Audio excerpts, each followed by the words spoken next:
Halo semuanya, pada video kali ini kami akan mempresentasikan mengenai negara yang berhubungan dengan penerapan ekologi administrasi, yaitu negara Cina atau Tiongkok.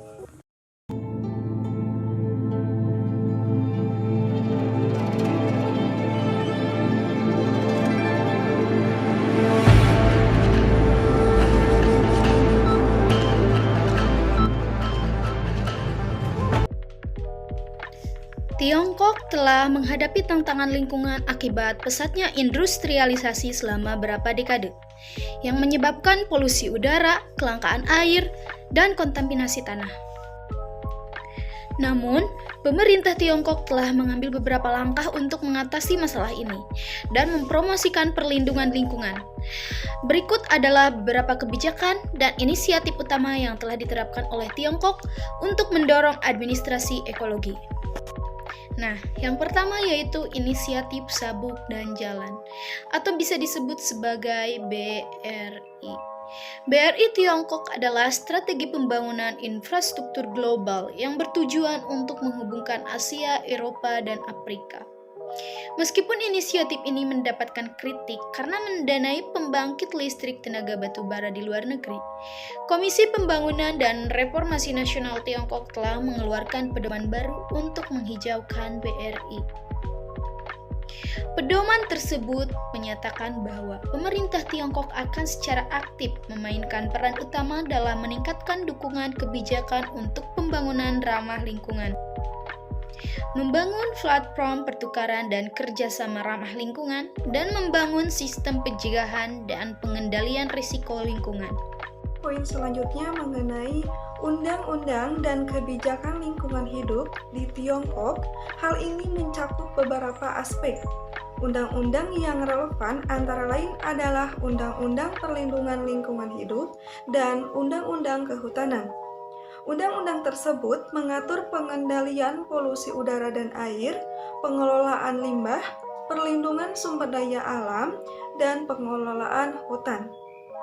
Selain undang-undang tersebut, Tiongkok juga memiliki kebijakan dan inisiatif lingkungan hidup lainnya.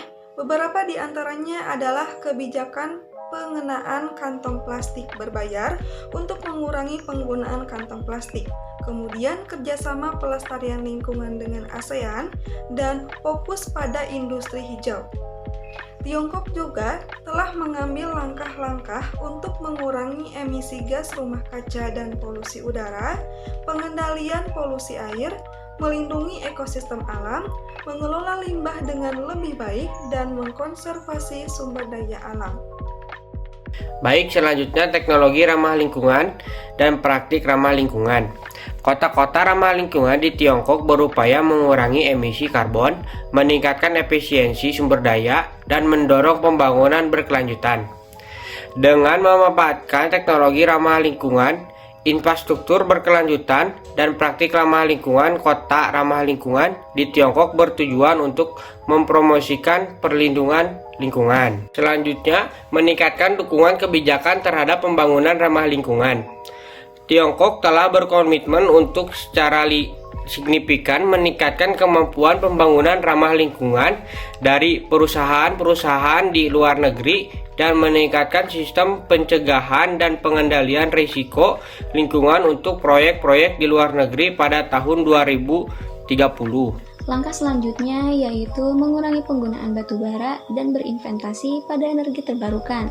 Tiongkok telah berjanji untuk mencapai puncak emisi karbonnya pada tahun 2030 dan mencapai netralitas karbon pada tahun 2060. Untuk mencapai tujuan ini, Tiongkok telah mengurangi penggunaan batu bara dan berinvestasi pada negara terbarukan seperti tenaga angin dan surya. Langkah yang keenam adalah meningkatkan kualitas udara, air, dan tanah. Tiongkok telah mengambil langkah-langkah untuk meningkatkan kualitas udara, air, dan tanah. Misalnya, Tiongkok telah menerapkan kampanye perang melawan polusi untuk mengurangi polusi udara, dan Tiongkok juga telah meluncurkan sistem kepala sungai untuk meningkatkan kualitas air. Kesimpulannya, Tiongkok telah menerapkan beberapa kebijakan dan inisiatif untuk mendorong administrasi ekologi dan mengatasi tantangan lingkungan. Hal ini termasuk mengurangi penggunaan batu bara, berinvestasi pada energi terbarukan, meningkatkan kualitas udara, air, dan tanah, serta meningkatkan dukungan kebijakan untuk pembangunan ramah lingkungan.